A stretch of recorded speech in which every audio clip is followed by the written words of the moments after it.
manzo Allah sallallahu alaihi wasallama bai taba zuwa Afirka ba, bai taba ganin sarkin Habasha ba, bai taba ganin sa ba. Shi labari ya ji cewa ga wata ƙasa can ta kiristoci zalla ba mai kalmar shahada ko mutum ɗaya, amma suna da adalci, suna da adalci. Ya ɗauki yarsa Ruqayya da mijinta Uthman da Ummu Salama da mijinta Abu Salama da sahabbai masu yawa, yace ku tafi ƙasa kaza, ku je sarkin ƙasar kirista ne amma mai adalci, ku zauna a ƙasarsa. Sahabbai suka yi gayya kamar da ku tsallako Turai, su kuma suka tsallaka daga ƙasar Laraba, suka tsallaka ruwa suka shiga Habasha, suka samu sarkin Habasha, suka ce mun zo bakunta, mun zo da addini sabo wanda duk duniya ba mai yi sai mu kadai da ka gani din nan. Shikenan Qurayshawa suka ce ana abu ne mai sauki, sarkin Habasha yana son fata, muna kasuwanci da shi, mu je mu ziga shi, bashi cin hanci da rashawa ya kori sahabbai.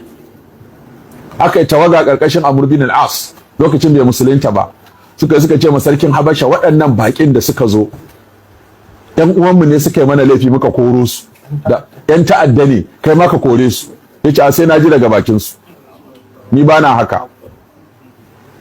Ya kira su sai suka yi shawara, to yanzu mun je me za mu ce, addinin mu da shi daban, kabilan mu daban, yankin mu daban, me za mu ce masa ya gamsu? Ja'far ya ce mu gaya masa abin da Qur'ani ya ce. Ya ba mu da wani sako namu.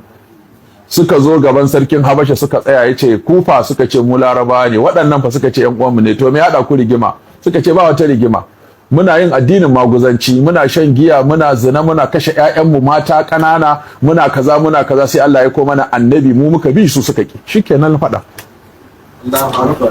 Sai suka ce sun zo da addinin da ba naka ba, ba namu ba, kuma ya saba ma namu, ya saba wa naka. Sai ce kai wani addini kuke? Suka ce sunansa musulunci. To me kuke da shi game da? Suka ce musulunci shine ka ai zina, ka ai sata, ka ai ci mutunci, ka ai fashi, ka ai kwace, ka a kashe mutane, kuma a haɗa kai ai zumunci. Ita ta wannan ma ni ma abu ne mai kyau a guri na. Sai suka ce kai suna zagin Annabi Isa, kun ji ziga, sun faɗi magana mummuna akan Maryam. Kai me kuke faɗa akan Maryam? Suka ce abin da Qur'ani ya faɗa. Malam sai ce to ka karanto, shi ba jin larabci amma ana karanta ana fassara mar. Sai Ja'far ya karanta suratu Maryam, sai ga sarki yana zubar da hawaye. Ya faɗi haihuwar Annabi Isa, zaman Annabi Isa, zuwan Annabi Isa, zuwansa gaban mutanen da suka wa Maryam sharri. Ya Maryamu anna laki haza, ma kana abuki mura'a sau'in wa ma kana ummuki bagiya, fa asharat ilayhi qalu kaifa nukallimu man kana fil mahdi sabiyya. Ta zo da shi a zanin goyo yana jariri bayan ta haife shi. Suka ce Maryam, babanki fa ba mutumin banza bane, uwarki ba karuwa bace, ina kika samu da?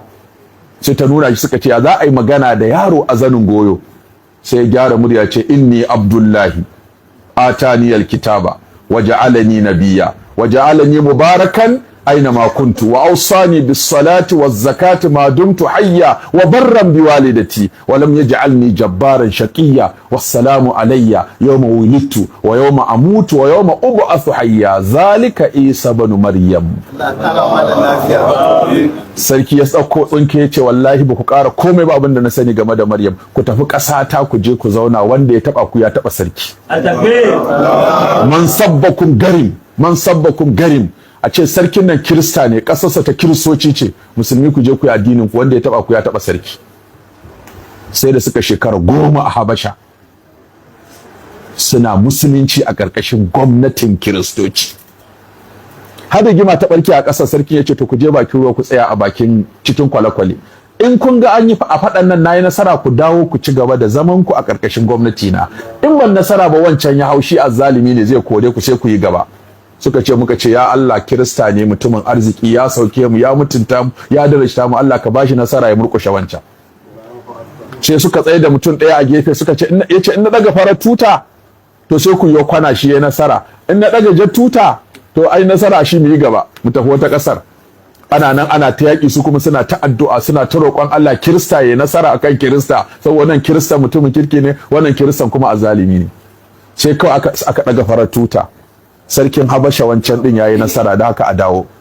Suka dawo suka ci gaba da rayuwa, anan aka haifi ma wasu sahabban. kuma da ya rasu annabi ya masa sallah ya ce ya musulunta a ɓoye ba a sani ba, Allah ya sanar da ni musuluncinsa, yau ya mutu, ku je mu je bayan gari mai masa sallah. Kai ta da fituna a ƙasar ya karɓi musulunci bai gaya wa kowa ba, aka yi masa bakin kirsimeti aka binne shi, mu ko muka yi masa salatul ga'ib, shine farkon salatul ga'ib. To ka dinga tuno wannan. Zaman sahabbai a Habasha sun nuna amana, sun nuna gaskiya, sun nuna tausayi, sun nuna haɗin kai, sun rike addinin su. Har yau ka je Habasha akwai unguwar da suka zauna tana nan aje ta a matsayin tarihi. Sannan ka dinga rike abu na biyar, shigowar